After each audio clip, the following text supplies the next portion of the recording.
atende em uma unidade de saúde da família, vou até colocar aqui um marca-texto, e está em reunião com a equipe multiprofissional, organizando o planejamento de uma atividade de educação popular em saúde. Então, é uma atividade onde você vai falar para a população, certo? Vai tentar educar a população em relação a um determinado tema. E aí a questão continua, que envolverá um café da manhã com os usuários e um bate-papo sobre a vacinação contra a Covid-19.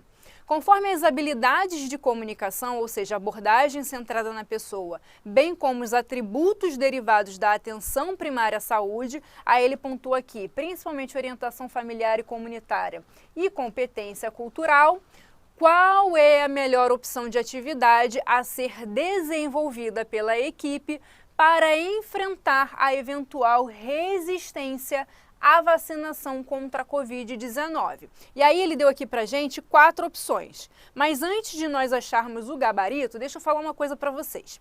Quando uma questão de revalidação e também de residência médica fala sobre educação popular em saúde, e quando essa mesma questão pontua que você tem que levar em consideração atributos da APS, como por exemplo, competência cultural, isso significa que você precisa conversar com essa população para entender o que ela pensa sobre aquele tema.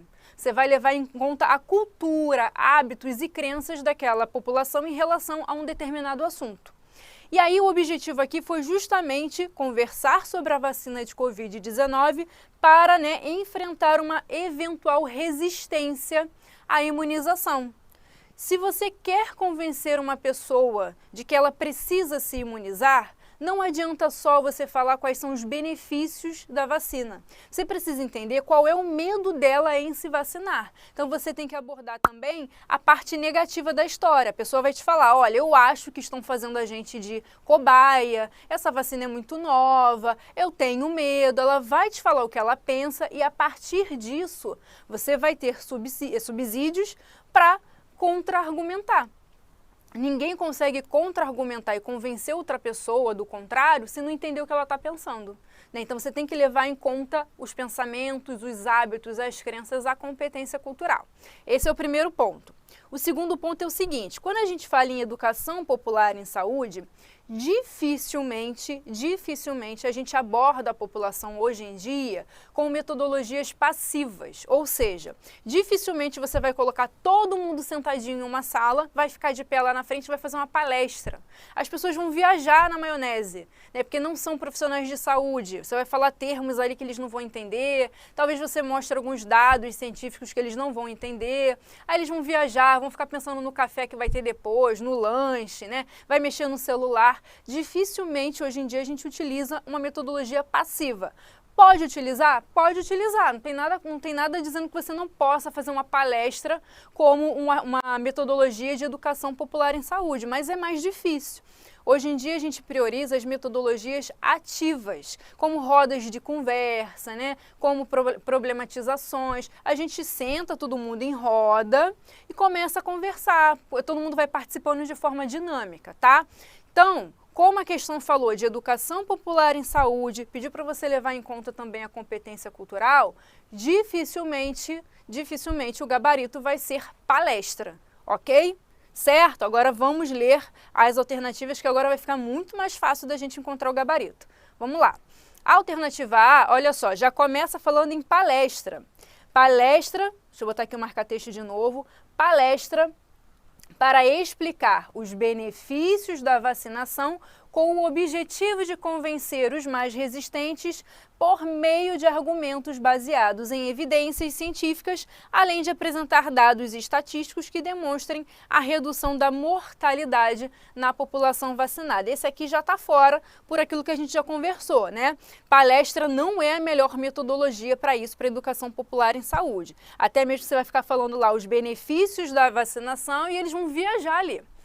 Roda de conversa é a opção da alternativa B. Bom, roda de conversa é a metodologia ativa. E aí ele continua, para priorizar as percepções positivas dos participantes acerca da vacina contra a Covid-19 e, a partir daí, construir argumentos para convencer os mais resistentes, finalizando-se com a apresentação de dados científicos que demonstrem a redução na população vacinada. Ok, guarda essa alternativa aqui por enquanto, que depois a gente vai comparar. A alternativa C, mais uma vez, vai falar em palestra. Então, como a gente tem uma aqui que fala de roda de conversa, essa alternativa C vai ficar fora, né? Tanto a A quanto a C, porque a gente tem aí no meio uma metodologia ativa, então a gente vai preferir esse gabarito do que em relação às palestras. Então, a alternativa C vai falar em palestra para apresentar o número de pessoas com Covid-19, proporção entre vacinados e não vacinados que internam e assim por diante, mas por enquanto essa aqui está fora. Agora, olha essa alternativa D. Ele fala novamente em roda de conversa, e aí ele continua. Para levantar as percepções positivas e negativas dos participantes acerca da vacina contra a Covid-19. E o resto da alternativa é igualzinho à alternativa B. Só que olha a diferença. Na alternativa B, ele está falando para a gente levantar apenas as percepções positivas. Na alternativa D, ele fala para a gente levantar as percepções positivas e negativas dos participantes. Então, se você colocar na balança aquilo que a gente falou sobre contra-argumentação, quando você senta com a população, você também precisa abordar os aspectos negativos da vacinação. Porque as pessoas não são burras, não adianta você tentar convencer ela só com o lado positivo. Você precisa entender o que ela está pensando de negativo para você contra-argumentar.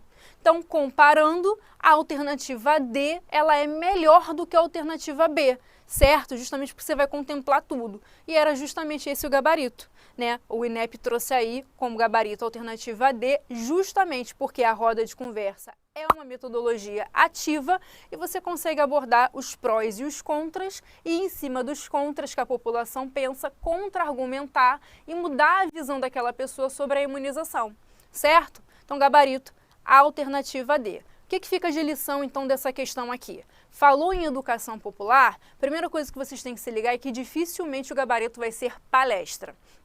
Provavelmente vai ser uma roda de conversa ou uma problematização, certo? E dentro da roda de conversa você não aborda só os prós, você aborda os prós e os contras daquele assunto, ok? Isso que fica de lição aí para eventuais questões que apareçam nas próximas provas, certo? Se você ficou com qualquer dúvida é só mandar mensagem para @prof.barbaradalegria, vou ter o maior prazer em te esclarecer.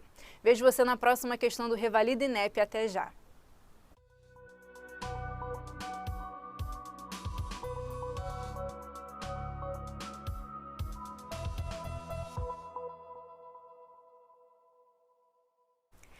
Olá, estrategista, tudo bem com você? Seja muito bem-vindo a mais uma questão aí do Revalida INEP, questão de 2022/2, do segundo semestre de 2022. Mais uma vez, uma questão de educação popular em saúde. O INEP, nessa prova do segundo semestre de 2022, trouxe pelo menos 3 questões sobre esse tema, mostrando que ele gosta, né? A partir de agora, pode ser que ele cobre aí mais questões de educação popular em saúde e você precisa conhecer essa temática. Vamos ler juntos o enunciado, tela cheia. A equipe de uma unidade de saúde da família está organizando, deixa eu mudar aqui para o marca-texto, está organizando atividades educativas para adolescentes da escola mais próxima, devido ao alto número de casos de violência nessa população. Na reunião de planejamento, os membros da equipe discutem diferentes propostas de metodologia para as atividades, que serão compostas aí por um encontro semanal durante alguns meses. Para o primeiro encontro, qual das propostas abaixo está de acordo com os princípios da educação popular e saúde? Pois bem, primeiro ponto fundamental aqui é aquilo que a gente já vem conversando nas outras questões do INEP sobre educação popular em saúde. Primeiro ponto é você saber que quando você vai educar a população em relação a algum tema, dificilmente você vai escolher uma palestra como metodologia. né, ou vai convidar alguém muito sábio naquele assunto, botar todo mundo sentadinho e ensinar de forma vertical. Ó, eu sei o que eu estou falando, vocês não sabem, sentam aí e aprendam. Dificilmente a gente vai fazer isso com a população. Hoje em dia a gente prioriza as metodologias ativas, onde a gente senta todo mundo e todo mundo conversa ali para a gente entender a opinião das pessoas sobre aquele tema. Esse é o primeiro ponto. E a questão, ela tocou justamente em quê? Em princípios da educação popular e saúde. Então você tem que saber esses princípios. Quando a gente vai lá na Política Nacional de Educação Popular, lá no artigo 3, ela elenca os princípios da educação popular em saúde. Vem aqui comigo na tela cheia. A portaria fala sobre, né, a política. A portaria que traz a política fala sobre diálogo, amorosidade, problematização, perdão, grave isso aqui, construção compartilhada de conhecimento, emancipação e compromisso com a construção do projeto democrático e popular. Então, esses são os princípios da educação popular em saúde. A gente vai procurar, então, uma alternativa que mencione, ainda que indiretamente, um desses princípios, justamente porque o enunciado fala para você levar em consideração esses princípios, ok? Então, voltando aqui para o enunciado, né? Ele fala, então, para a gente levar em consideração o que a gente deveria fazer aí para o primeiro encontro de acordo com esses princípios. E aí, veja só, a alternativa A fala sobre realizar uma dinâmica de grupo para promover a integração entre os participantes e, em seguida, fazer uma palestra sobre a violência, sobre a não violência, perdão, e respeito. Veja bem, a alternativa até começou bem, certo? É uma dinâmica de grupo, ok, é uma metodologia ativa. Só que na sequência ela fala em palestra. Opa, já acendeu aqui o meu alerta. Educação popular em saúde, dificilmente em uma questão de prova o gabarito vai ser palestra. No dia a dia, como eu sempre falo para vocês, não tem problema usar. Né? A gente prefere não usar, mas se tiver que usar, a gente usa. Mas para a questão de prova, já fica ligado que provavelmente isso aqui não é o gabarito, certo? Vamos botar um X aqui.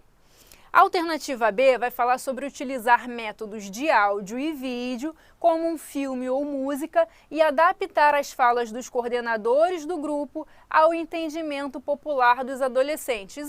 Só que utilizar métodos de áudio e vídeo não está contemplando aqui um desses princípios, né? Porque você não vai ter diálogo, não vai ter construção compartilhada do conhecimento, por exemplo, nem nada disso. Então, segura essa alternativa B aí, porque provavelmente também não é o gabarito.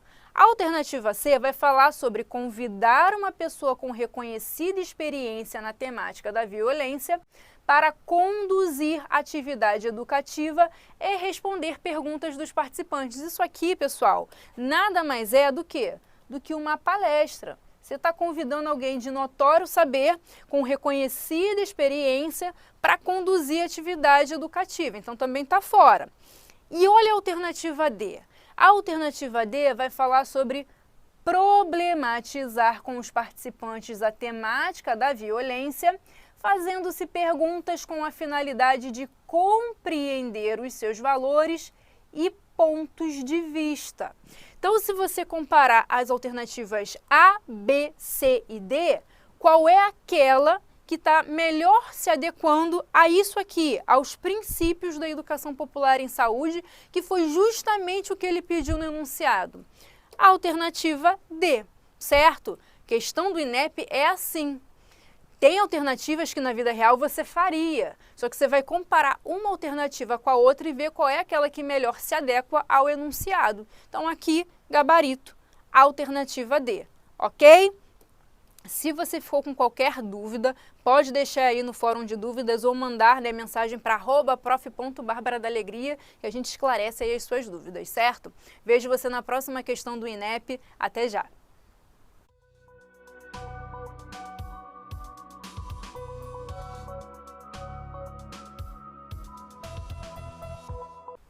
Olá, estrategista! Tudo bem com você? Seja muito bem-vindo a mais uma questão do Revalida INEP. Questão essa aí do segundo semestre de 2022 e deu o que falar. Essa questão, para mim, ela precisa ser anulada porque ela tem um erro conceitual. Mas é uma questão que a banca liberou aí um gabarito preliminar, mas que a gente aqui do time de medicina não concorda com essa questão. Vamos lá, tela cheia para você. A questão diz o seguinte, que as figuras 1 e 2 foram extraídas de um boletim epidemiológico do Ministério da Saúde, publicado em 20 de abril de 2020, no início da pandemia de Covid-19 no Brasil. E aí ele traz aqui um gráfico, né, uma proporção de internações hospitalares de acordo com raça e etnia, e ele traz uma outra figura mostrando o que a gente chama de mortalidade proporcional. Só que nesse caso é uma mortalidade proporcional também por raça e etnia. Então ele dividiu aí proporcionalmente os óbitos por síndrome respiratória aguda grave, ok? E a partir disso, ele elencou aí 4 alternativas de acordo com esses gráficos aqui e queria que você falasse qual era a alternativa correta. Então vamos lá, para você entender, vamos por partes para você entender aí a treta dessa questão. A primeira questão, a primeira alternativa, fala o seguinte: houve mais óbitos de indígenas do que de pessoas de raça ou etnia amarela. Vamos voltar lá. Óbitos de indígenas, 0,4%. Óbitos de pessoas amarelas, 2,6%. Então foi o contrário, né? Na verdade, os óbitos das pessoas amarelas é que foram proporcionalmente aí maiores do que os óbitos de indígenas. Então essa aqui tá fora. Vou pular por enquanto a alternativa B, que foi o gabarito liberado pelo INEP, para que depois a gente consiga falar mais calma sobre ele. Vamos para C aqui. Ele fala que entre as pessoas de raça e etnia preta, houve um maior número de internações do que entre as pessoas pardas. Vamos voltar lá. Esse aqui é o gráfico das internações. Pessoas de etnia preta, 5,4. Pessoas de etnia parda, 26,9. Então não, né? Foi justamente o oposto. As pessoas de etnia parda é que tiveram aí um maior percentual de internação. Então a alternativa C também está fora. A alternativa D vai falar que as pessoas de raça e etnia amarela e indígena juntas foram mais submetidas a internações do que as pessoas de raça e etnia preta. Vamos lá. Pessoas de etnia indígena e amarela. Se você somar aqui 0,3 com 2,3, vai dar um percentual de internação de 2,6, certo? Pessoas de raça e etnia preta, 5,4. Então também não está batendo, né? Foi justamente o oposto. A etnia ou raça preta continua tendo aí um percentual maior de internação. Então essa aqui também está fora. Então observa que só sobrou a alternativa B. O que ele fala na alternativa B? Que as pessoas brancas tiveram melhor sobrevida do que as pessoas das outras raças e etnias juntas. O que ele queria que você fizesse aqui? Ele queria que você simplesmente diminuísse um gráfico do outro. A gente tem esse primeiro gráfico aqui, o gráfico 1, que é o gráfico de internações, e esse aqui é o gráfico de óbitos. Então ele queria que você fizesse a diferença. Ah, por exemplo, a etnia branca, né? 65,1% de internação. Quantos óbitos? 56,6%. Isso aqui vai dar um determinado valor. Ele queria que você comparasse esse valor com o somatório de todas as outras raças e etnias. Só que tem um problema aqui. Você está trabalhando com percentuais. Você não está trabalhando com números absolutos. Isso já mexe um pouco com a matemática da questão. Além disso, o que ele trouxe aqui para você foi uma mortalidade proporcional. Quando a gente fala em mortalidade proporcional, a gente não consegue falar em risco, em probabilidade, em nada disso. Para você entender qual é a sobrevida de uma população, você sabe o número de internações e você quer saber a sobrevida, o que você tem que usar é a letalidade. não é a mortalidade proporcional, seja ela por causa, por etnia, por qualquer coisa. Os livros de epidemiologia, eles são bem claros em relação a isso. Mortalidade proporcional, ela é um indicador que ela tem um fim ali em si mesmo. Você pega uma população, número total de óbitos, distribui, mas aquilo não quer dizer muita coisa além daquilo que ela está te fornecendo. Não está te falando sobre risco, não está te falando sobre probabilidade de morte, nada disso. Se você quiser entender a sobrevida, você tem que correlacionar com a letalidade. E aqui não é um gráfico de letalidade. Então, não tem como o INEP fazer isso aqui. Mandar diminuir internações de mortalidade proporcional para entender a sobrevida. Isso aqui é um erro conceitual. O INEP liberou o gabarito preliminar como alternativa B, mas estamos aguardando aí a anulação da questão, que se Deus quiser vai acontecer, tá? Então, só para que vocês saibam, gabarito preliminar, alternativa B, a nossa esperança aqui como time de medicina preventiva, e porque a gente entrou com um recurso muito bem fundamentado, inclusive com 3 referências bibliográficas diferentes, a nossa esperança é a anulação. A gente catou 3 referências diferentes para fazer um recurso bem fundamentado, que eles não podem fazer isso aqui. Ok? Bom, mas se você ficou com qualquer dúvida, é só mandar mensagem que eu estou à sua disposição. Vejo você então na próxima questão do Revalida INEP. Até já!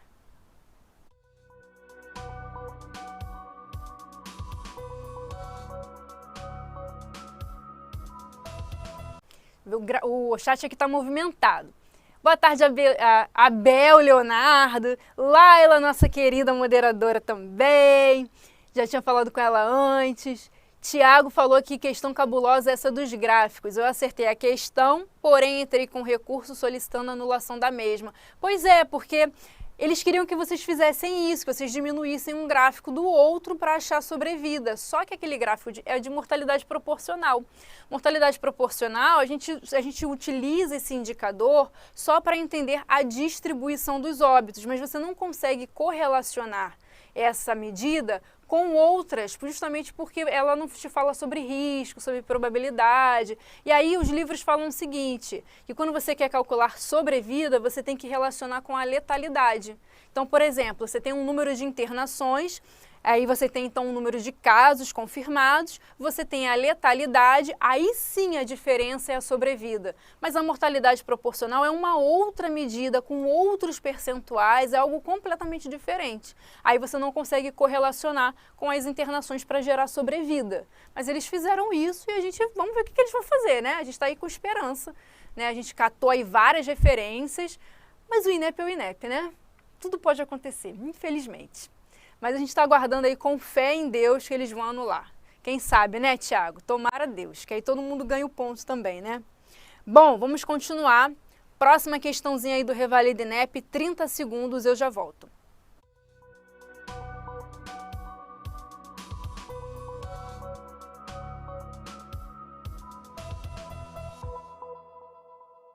Olá, estrategista, tudo bem com você? Seja muito bem-vindo a mais uma questão aí do Revalida INEP. Questão de ética médica, questão boa, tá? A gente critica o INEP, a gente fala mal do INEP, mas eles também trazem aí umas questões boas, e essa aqui foi uma delas. Vamos lá, tela cheia. Mulher de 35 anos fez contato com seu ginecologista habitual via aplicativo de mensagens, solicitando orientações sobre como usar a pílula do dia seguinte. Ela referiu estar em outro estado, sem condições de realizar uma consulta médica, e relatou ter tido um coito desprotegido havia 10 horas. Considerando-se o Código de Ética Médica brasileiro, qual deve ser a conduta mais apropriada do ginecologista nessa situação? Olha só o que está acontecendo.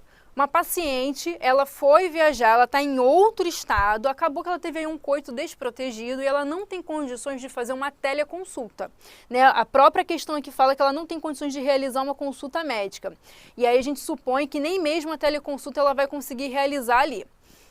O que a questão está te perguntando? Diante desse fato, você tem uma paciente que você já tem vínculo, você já atende ela no seu consultório, ela está em outra localidade, ela não consegue fazer uma consulta naquele momento, seja lá ou seja com você, e aí ela te manda uma mensagem por WhatsApp, Telegram, algum aplicativo de mensagem, te pedindo pelo amor de Deus ajuda, porque ela teve aí um coito desprotegido e ela não sabe como ela tem que usar a pílula anticoncepcional, né, a pílula do dia seguinte, tampouco às vezes ela tem receita para isso, enfim. Como é que o médico deve se portar nessas situações? Ele pode prescrever, ele pode orientar, mesmo que seja por WhatsApp ou não. Isso seria antiético. Olha só o que o parecer de número 14, de 2017 fala sobre esse assunto, tá? Porque a gente já tinha aí um parecer desde 2017. Em 2022, a gente teve, né, a regulamentação da telemedicina. Então, até então, digamos, não seria permitido, né, a gente fazer teleconsulta, mas isso começou a aumentar muito na pandemia, com o aval mesmo do CFM, até que em 2022 foi regulamentado. Mas desde 2017, a gente tinha isso aqui, olha. Podemos assegurar que isso aqui é o parecer, tá? Podemos assegurar que a troca de informações entre pacientes e médicos, quando se tratar de pessoas já recebendo assistência, é permitida para elucidar dúvidas, tratar de aspectos evolutivos e, olha aqui, passar orientações ou intervenções de caráter emergencial. Se relevante, deve orientar o paciente a comparecer ao consultório e registrar em prontuário ou ficha clínica no primeiro momento em que o médico tiver acesso ao mesmo. Mas o mais importante é que o CFM, lá em 2017, já falava sobre isso. Se você tem um paciente que você já tem contato com ele, você já tem vínculo, você já presta atendimento para ele, e aí ele te manda uma mensagem, porque é um parecer justamente sobre troca de mensagens eletrônicas, esse paciente te manda mensagem pedindo ajuda, não tem problema você orientar ou até mesmo intervir, ou seja, prescrever, desde que a situação seja uma situação de caráter emergencial. Quando que você não vai poder fazer isso? Quando é paciente de primeira vez, você nunca viu o paciente na vida, peguei o seu telefone com fulano, pelo amor de Deus me ajuda, você nunca viu, você não vai fazer nada disso. E quando quando não é caráter emergencial, porque justamente por não ser uma emergência, espera e aí vai no consultório assim que estiver no estado novamente. Entendeu? Mas essa paciente era uma questão de emergência, né? Ela tem aí um tempo, ela já teve o coito desprotegido há 10 horas, ela pode fazer, né, a contracepção de emergência em até 72 horas, o tempo está correndo, não pode dar mole com ela. E era uma paciente que, como a questão fala, olha, ela fez contato com seu ginecologista habitual, então é um médico de referência dela, ok? Então ele pode sim orientar e prescrever, tá? Então vamos lá. Tela cheia para você. A alternativa A vai falar que o médico, né, deve orientar a paciente e prescrever o medicamento indicado, considerando a urgência e a impossibilidade comprovada de realizar consulta. Ok, por enquanto esse aqui vai ser o nosso gabarito, tá? A alternativa B vai falar que ele não deverá orientar nem prescrever qualquer medicamento para essa paciente sem examiná-la pessoalmente. Não!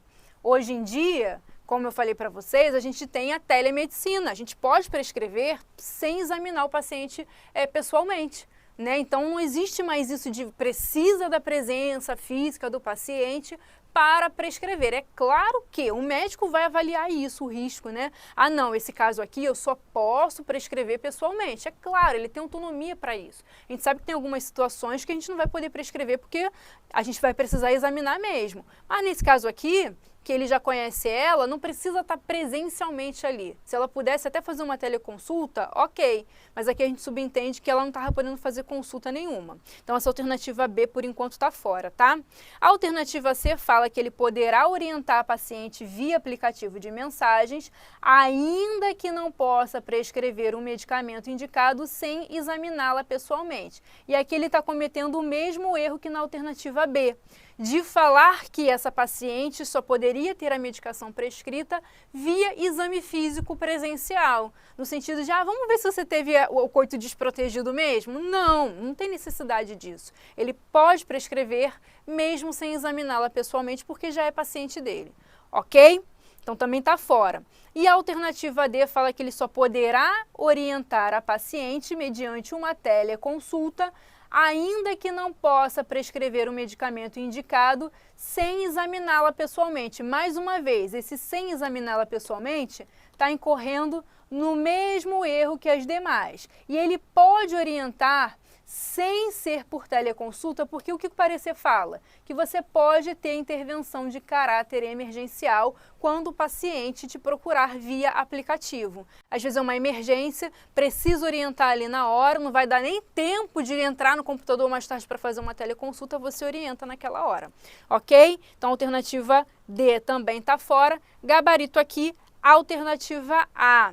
Questão boa, tá? Pegou lá os pareceres do CFM, principalmente essa coisa de comunicação por WhatsApp que vem crescendo, e trouxe para saber se vocês sabiam realmente o que vocês poderiam fazer ou não. Teve muita gente que marcou a alternativa D, né? Amarrou aí a prescrição à necessidade de teleconsulta, mas não era preciso porque, mais uma vez, paciente de longa data, né, já tem vínculo, já atende ela há muito tempo, já é o ginecologista habitual, é uma emergência, você pode prescrever conversando ali com ela, olha, compra aí o levonorgestrel, 1,5 miligrama para você fazer, faz até em 72 horas, porque aí no seu caso tem que correr contra o tempo, certo? Então ele pode fazer isso sem agendar uma teleconsulta, ok?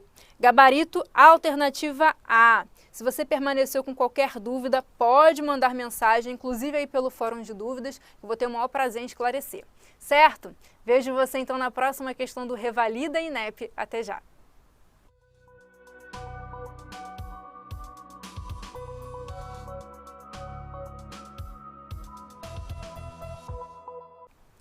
Olá, estrategista! Tudo bem com você? Seja muito bem-vindo a mais uma questão do Revalida INEP. Essa questão aqui foi muito objetiva, né? A gente tinha até conversado sobre essa questão aqui com vocês lá no nosso revisaço. Antes dessa questão aparecer, essa questão foi de 2022/2, né? Segundo semestre, e ela fala sobre a definição de óbito materno. Vamos lá, tela cheia.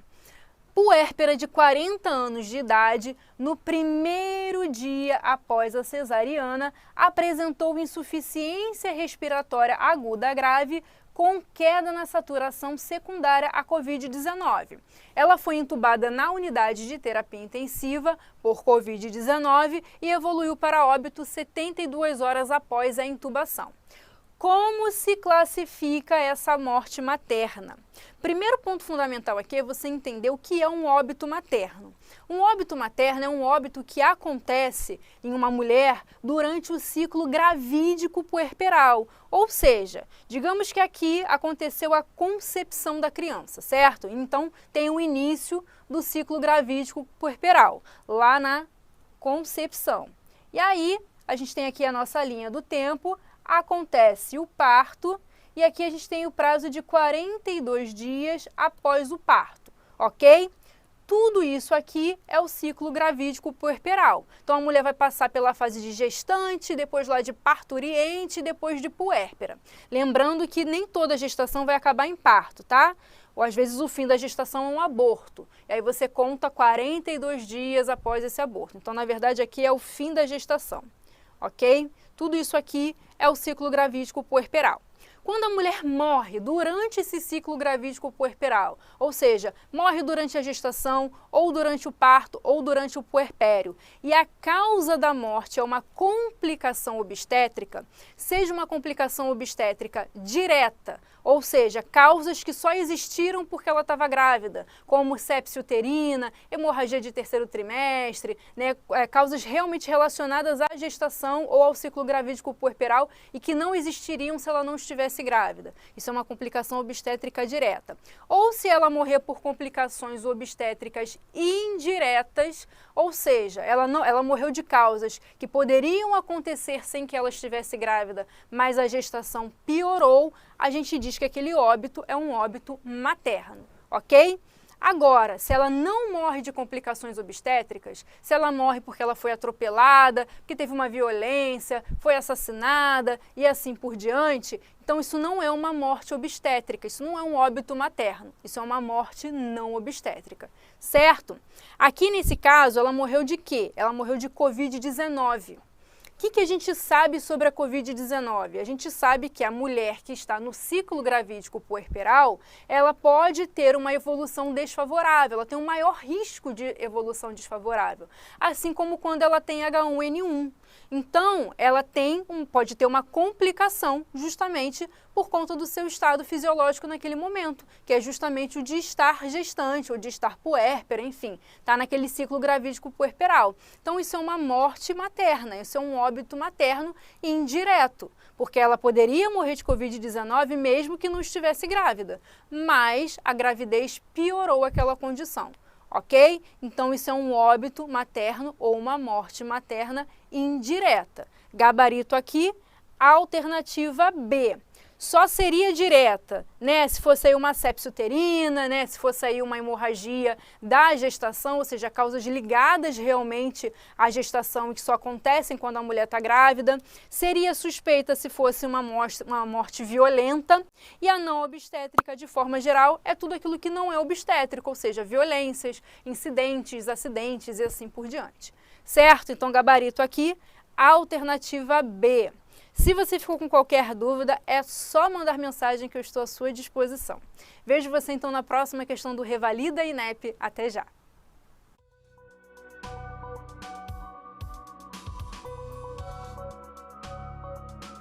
Tudo certo até agora, pessoal? Vou só parar aqui para beber uma água rápida, tá? A gente vai mais ou menos até umas 3 horas, porque parece que a professora Natália tem também gravação depois. A gente não vai concorrer horário, tá? Vou liberar para ela poder gravar e vocês poderem assistir. Ela vai gravar as questões de obstetrícia, ok? Tudo certo, né? Então vamos continuar para a gente terminar tudo. Já volto em 30 segundos.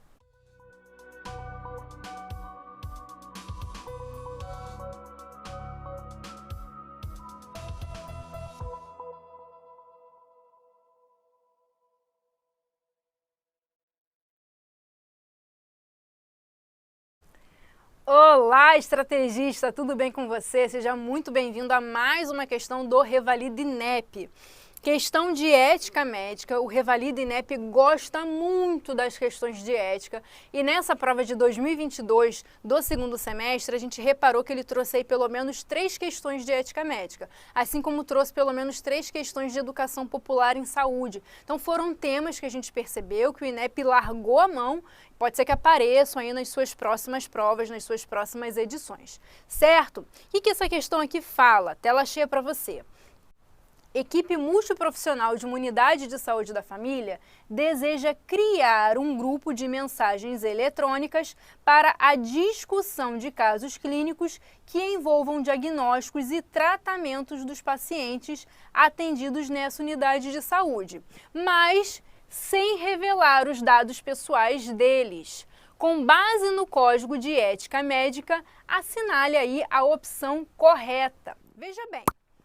Mais uma vez, trazendo como é que você tem que abordar aí a ética médica do ponto de vista dos aplicativos de mensagens eletrônicas, certo? Então, isso foi uma temática bem recorrente aí na prova do Revalida INEP no segundo semestre de 2022. E olha que interessante, na mesma prova o INEP trouxe 2 vezes o parecer número 14 de 2017. Então, qual é o meu conselho para você para a próxima prova do INEP?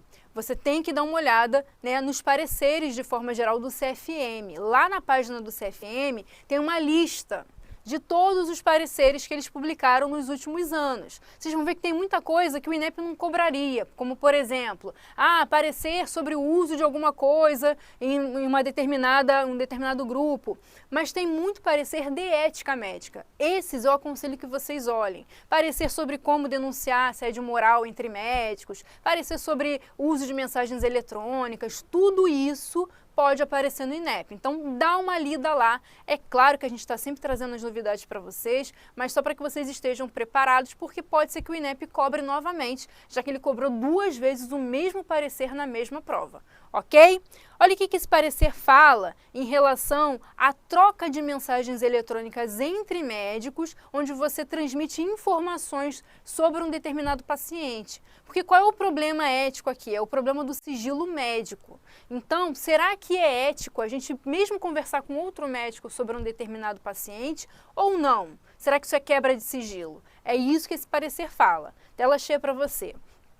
É permitido o uso do WhatsApp e plataformas similares para a comunicação entre médicos e seus pacientes. Esse é um ponto. E aí ele fala aqui, ó, bem como entre médicos e médicos, em caráter privativo para enviar dados ou tirar dúvidas, bem como em grupos fechados, e aí ele pontua, grupos fechados de especialistas ou do corpo clínico de uma instituição ou cátedra, com a ressalva de que todas as informações passadas têm absoluto caráter confidencial e não podem extrapolar os limites do próprio grupo, nem tampouco podem circular em grupos recreativos, mesmo que composto apenas por médicos. O que esse parecer está querendo falar?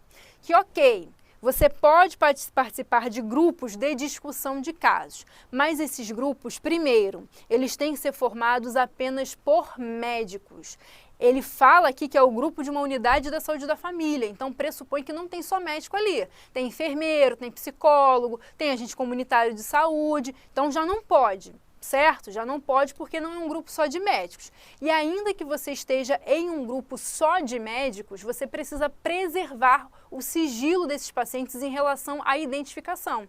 Você vai transmitir as informações ali, olha, estou com um caso, assim, uma paciente, 45 anos, né, tá aí com uma dismenorreia, ou então está no climatério, assim, assado, você vai discutir o caso, mas você não vai revelar os dados da paciente, nome, endereço, enfim, nada que possa identificá-la como pessoa.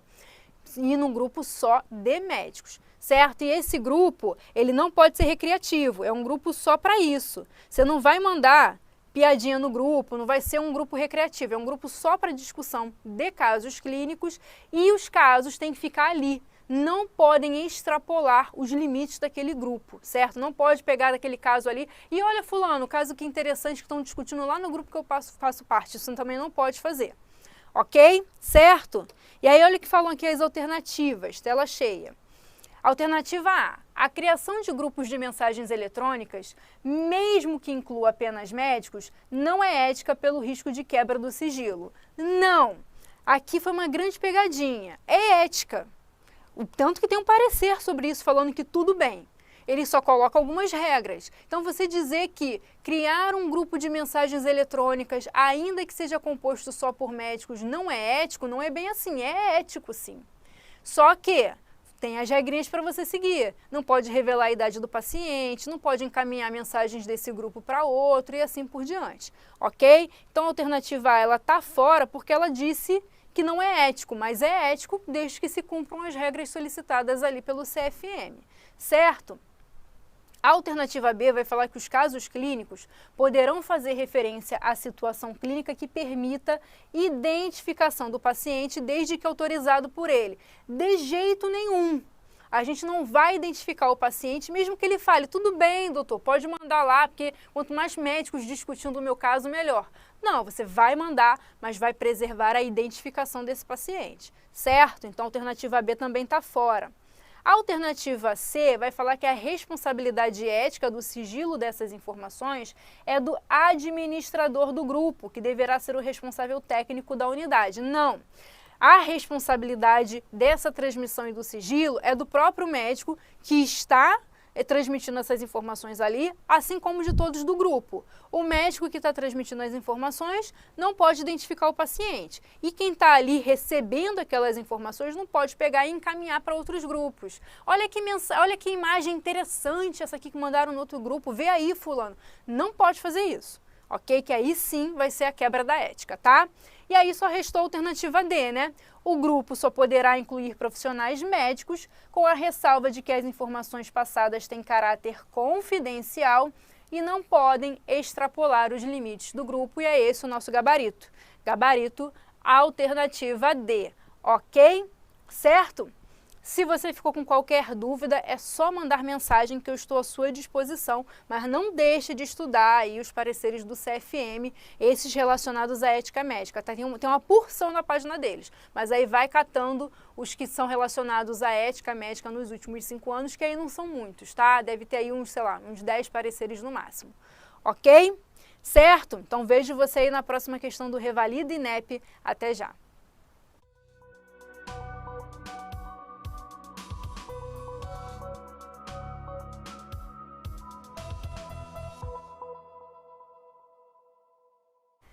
Olá, estrategista, tudo bem com você? Seja muito bem-vindo a mais uma questão aí do Revalida INEP.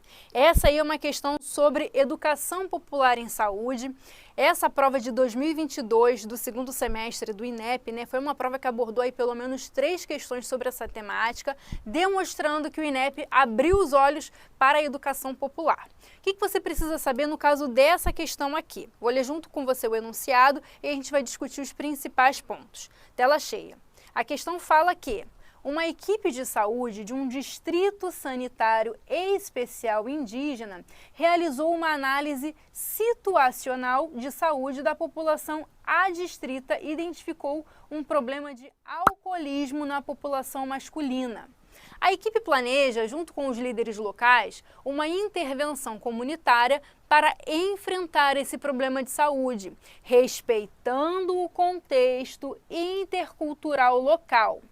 Conforme a Política Nacional de Atenção à Saúde dos Povos Indígenas, qual das seguintes propostas deve ser adotada pela equipe de saúde para desenvolver a intervenção? E aqui eu preciso ressaltar alguns pontos com vocês. Primeiro ponto, a gente realmente tem aí na população indígena uma certa vulnerabilidade. Essa é uma população que ela está lá geralmente isolada, né, nos distritos sanitários indígenas, e isso já dificulta o acesso à saúde porque elas estão em áreas mais remotas, tá? Esse é o primeiro ponto. O segundo ponto é, justamente por eles terem uma cultura diferente, uma organização comunitária diferente, estarem em áreas remotas, né, e ter esse pouco acesso à saúde de forma geral e a outras informações que nós temos no dia a dia, para eles é muito comum o uso do álcool. Principalmente porque eles utilizam isso em rituais religiosos. Então, eles não enxergam o álcool e esse uso do álcool e muitas vezes esse abuso do álcool da mesma forma que nós enxergamos, certo? E aí, quando a gente vai abordar essa população, principalmente a população masculina, né, os indígenas masculinos, olha, e esse abuso de álcool que vocês fazem, mesmo em rituais religiosos, isso pode fazer mal à saúde, a gente não pode chegar e falar isso assim na lata, né? Vamos botar a gente para correr. A gente precisa, primeiro, ganhar o vínculo deles, né? Conversar com eles, falar sobre outras coisas, mostrar amizade, mostrar que nós somos de confiança, que a gente está preservando ali o bem deles. E aí sim introduzir a temática do álcool, abordar como é o uso, né? A gente não vai chegar chegando, para não criar justamente esse choque cultural, e aí que a gente não consegue fazer educação em saúde mesmo.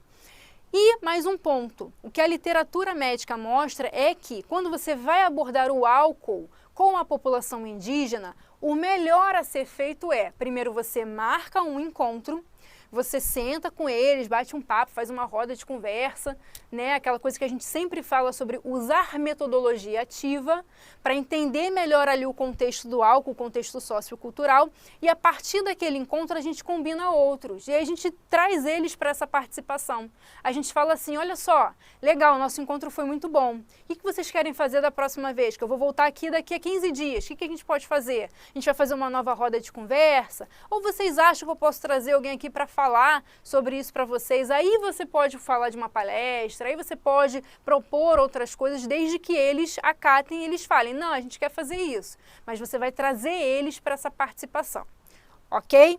Certo? Então, ficam esses 3 pontos aí para vocês terem em mente, tá? É uma população vulnerável, não enxergam o álcool como a gente enxerga, para eles é hábito, é cultural, ali tá tudo bem e a gente vai sempre participar eles de todas as decisões que a gente tomar, inclusive dos próximos passos, inclusive das próximas metodologias que serão utilizadas. É isso que vocês precisam saber. E aí a questão fala justamente sobre isso, né? Que tem uma equipe de saúde que detectou que tem um problema ali com o abuso de álcool na população indígena masculina e a questão justamente te pergunta qual deve ser a proposta de educação em saúde adotada aí para essa intervenção. Eles vão fazer uma intervenção justamente para falar do álcool para essa população. Então vamos lá. Alternativa A. A equipe de saúde e os líderes podem convidar a população masculina para uma roda de conversa, ok, é uma metodologia ativa, sobre o tema do alcoolismo na aldeia, com o objetivo de pactuar com os participantes os próximos passos. Perfeito isso aqui, tá? Por enquanto, isso aqui vai ser o nosso gabarito. Por quê? Porque propôs uma metodologia ativa, uma roda de conversa ao invés de uma palestra, e a gente sempre fala isso para vocês, quando a gente fala de educação popular em saúde, a gente vai priorizar metodologias ativas, rodas de conversa, problematizações, ao invés de palestras, e além disso, está pactuando com os participantes os próximos passos. Então aqui, por enquanto, show de bola. Continuando, a alternativa B vai falar que a equipe de saúde, né, a equipe de saúde ela pode convidar a população para ir ao polo base a fim de assistir a uma palestra. Opa, já falou em palestra aqui.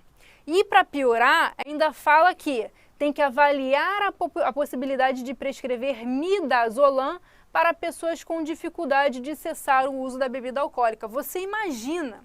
Se você deixa midazolam então a gente nem usa, né? Mas se você deixa diazepam, se você deixa qualquer outra droga para prevenir a abstinência alcoólica, lá no Distrito Sanitário Indígena, né? Uma população que é mais vulnerável, que tem uma cultura diferente, aí você deixa uma cartela de diazepam lá. Ah, se der síndrome de abstinência, tome isso aí. Que aí dá tempo de procurar atendimento. E aí é uma área remota, e aí chove muito no dia, e aí está tudo alagado ao redor. Imagina o problema, se essa pessoa passa e tem algum efeito colateral mais adverso, né? Ou se ela ingere mais medicações do que deveria. Imagina o problema. A gente não vai fazer isso, tá? Medicar, né, povo indígena tem que ter muito cuidado. Tem até protocolo para isso. Protocolo de segurança para você conseguir medicar sem que você cause aí uma iatrogenia, ok? Então tá fora. A alternativa C vai falar o seguinte, que a equipe de saúde pode realizar uma reunião de planejamento para designar o papel de cada membro da equipe, até aí tudo bem, e convidar a população para ir ao polo base a fim de assistir uma palestra. Olha, tá fora também. Falou em palestra, tendo uma alternativa com roda de conversa, a gente joga para escanteio. E a alternativa D vai falar que a equipe de saúde e os líderes podem convidar a população masculina para uma roda de conversa, ok, sobre o tema do alcoolismo, com o objetivo de prescrever benzodiazepínico para as pessoas com dificuldade em cessar o uso da bebida alcoólica. Não, incorreto também, pelo mesmo motivo lá do raio do midazolam. Tá? Você não vai prescrever para cessar, né? Geralmente a gente usa o benzodiazepínico quando o paciente cessou o álcool, ele tem dependência alcoólica mesmo, ele cessou o álcool e aí ele começa aí uma crise de abstinência, ele sente ali a tremedeira, né? Começa a ficar muito vermelho, aí ele toma um benzodiazepínico. Geralmente você pactua isso com o paciente, tá? E orienta ele a procurar ajuda em seguida. Certo, mas você não vai fazer isso numa população que é vulnerável, que tem uma outra cultura, que entende o álcool, que entende as medicações, que nem estão acostumados com medicações, não vai fazer isso com essa população. Certo? E também nem vai usar para cessar o uso da bebida. Como eu falei, é para a gente fazer lá o tratamento da possível síndrome da abstinência alcoólica. Você não vai lotar ele de benzodiazepínico para ele não beber, mesmo que ele faça um abuso de álcool, porque ele ainda não chegou no nível da dependência. Certo? Então, gabarito aqui. Alternativa A, tá? Era mais coerente também, né? Se você ficou com qualquer dúvida, é só mandar mensagem que eu estou à sua disposição. Vejo você na próxima questão aí do Revalida INEP. Até já!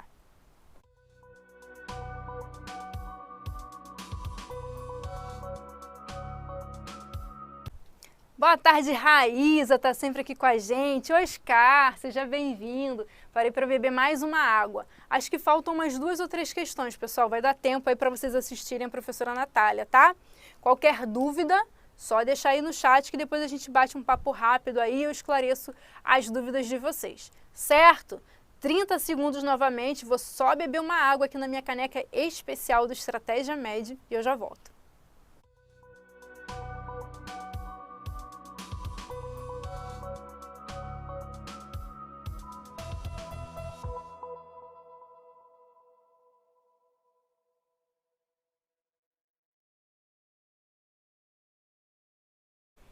Olá, estrategista, tudo bem com você? Seja muito bem-vindo a mais uma questão do Revalida INEP. Essa questão aqui trouxe a Política Nacional de Saúde para atenção prisional, né, a população carcerária. E aqui tinha que saber a política para poder acertar essa questão, né? Então o INEP inovou, trouxe aí uma decoreba, mas o meu conselho para vocês para as próximas provas é que vocês deem uma olhada nas principais políticas de saúde. Política de saúde da população carcerária, novamente, pode ser que apareça de novo. Política nacional, né, para a população LGBT, política nacional para a população negra, tem até política nacional de saúde para a população dos campos e florestas, as populações ribeirinhas. Então dá uma olhada nisso, porque o INEP gosta muito desse tipo de política. Em uma prova passada caiu, por exemplo, população ribeirinha, para vocês entenderem os principais agravos, então tem que saber, ok? Vamos ler juntos então esse enunciado? Tela cheia. A Política Nacional de Atenção Integral à Saúde das Pessoas Privadas de Liberdade no Sistema Prisional, PNAE-SP, segue os atributos e as competências da atenção primária à saúde na perspectiva da promoção da saúde, prevenção de agravos, tratamento e segmento, entre outros. A respeito dessa política, assinale a alternativa correta. A alternativa A vai falar que ela garante a saúde das pessoas privadas de liberdade por intermédio de um acordo entre o governo federal, estados e municípios. Ok, por enquanto isso aqui vai ser o nosso gabarito. É isso mesmo. Geralmente quando você tem uma política nacional de saúde, independentemente da população, aquilo ali é um pacto, digamos assim, entre o governo federal, entre os estados e os municípios em prol daquela população. E essas políticas de saúde para cada população específica, se vocês repararem, são populações mais vulneráveis, né? População negra, população indígena, população carcerária. Isso está promovendo no SUS o que a gente chama de equidade. Então são políticas onde a gente tem ali princípios e diretrizes que vão ser direcionados para aquela população, para que a gente consiga fornecer para eles aquilo que eles precisam. Justamente porque são mais vulneráveis e eles acabam adoecendo de doenças e agravos mais específicos. Então precisa de uma atenção diferenciada. Então os objetivos dessas políticas, né, são esses. E é claro que a população carcerária, justamente por ser uma população privada de liberdade, como aquela pessoa está privada de liberdade, ela quase não pega sol, até tem o banho de sol, né? Mas ela fica ali presa, muito amontoada com outras pessoas, ela acaba tendo aí uma saúde diferenciada, a gente precisa ter um olhar diferenciado. Então tá certo dizer que qualquer política vai ser aí um acordo entre o governo federal, os estados e os municípios, ok? A alternativa B vai falar que a equipe de saúde da família de um município não tem o dever de desenvolver ações de saúde em uma unidade carcerária, mesmo que localizada em seu território. Isso aqui é mentira, tá? O que a Política Nacional de Atenção Básica fala? Que uma equipe de saúde da família, ela assume a responsabilidade sanitária pela população que reside no seu território. Então, tem uma equipe de saúde da família aqui que é responsável por um determinado território. Ainda que ali dentro tenha um presídio, ela assume a responsabilidade sanitária também por aquelas pessoas. Assumir responsabilidade sanitária em que sentido? Tem que fazer ações de saúde, tem que fazer educação popular, vai lá no presídio, vai fazer uma roda de conversa sobre tuberculose, vai alertar eles, olha, se estiver tossindo por mais de uma semana, porque na população carcerária o tempo de sintomático respiratório é diferente, né? A gente diminui aí para 7 dias. Se estiver tossindo mais de 7 dias, avisa, tem que procurar ajuda, tem que fazer o exame da tuberculose, principalmente se tiver aí outros outros casos dentro da unidade. Então a gente tem um olhar diferenciado e faz ações em saúde sim, ainda que seja uma população especial e que de repente tenha uma outra equipe lá, ok? Então faz sim, é errado dizer que ela não tem que se importar com aquela população. A alternativa C vai falar que as equipes de atenção primária prisional não poderão possuir equipe de saúde mental, pois as pessoas privadas de liberdade devem ser acompanhadas em centro de atenção psicossocial. Incorreto também, tá? Quando a gente fala em equipe de atenção prisional, justamente porque a gente sabe que ali é um ambiente propício aos problemas de saúde mental, você coloca sim psiquiatra e psicólogo dentro da equipe. Então existem vários tipos de equipe, né, de atenção prisional e algumas modalidades têm sim o psicólogo e o psiquiatra. Então a gente não precisa necessariamente encaminhar, né, a pessoa para o CAPS para que ela tenha um atendimento em saúde mental. Na própria equipe pode ter ali na configuração, tá? Nas equipes especialmente desenhadas para a população carcerária, certo? Então tá errado também. E a alternativa D, que muita gente confundiu, foi isso aqui, olha. A adesão à PNAE-SP é obrigatória para municípios e estados, garantindo-se assim o cuidado integral à saúde das pessoas privadas de liberdade. Pessoal, a maioria das políticas de saúde, apesar de serem combinações entre os 3 níveis, né, de gestão, entre o governo federal, entre os estados e os municípios, dificilmente você vai obrigar um município a aderir a uma política nacional de saúde para uma população vulnerável. Geralmente você convida o município a fazer a adesão e é claro que se ele aderir, ele em contrapartida vai ganhar aí mais recursos para implementar essa política no município dele. Então acaba sendo vantajoso para todo mundo e inclusive para a população vulnerável que vai ser beneficiada. Mas obrigatório é muito difícil que isso aconteça. E olha o que fala justamente a portaria de 2021 que implantou a política, né, que deu uma ajustada aí nessa política. A adesão municipal à PNAE-SP é facultativa, conforme estabelecido no artigo 14 da Portaria Interministerial de número 1, lá de 2014, que foi a primeira que falou sobre essa política, não consistindo em obrigatoriedade no que tange ao credenciamento de equipes. Então, não é obrigatório, é facultativo. Mas, como eu te falei, né, a maioria dos municípios acabam aderindo porque é vantagem. Então, eles acabam aderindo à política, recebem aí mais recursos, mais atenção, montam as equipes especiais para as populações carcerárias e todo mundo fica bem, né? A gente consegue levar saúde, inclusive, para essa população, né? E aqui a gente fala sem julgamento de valor, né? Tipo, é preso, não merece atenção à saúde.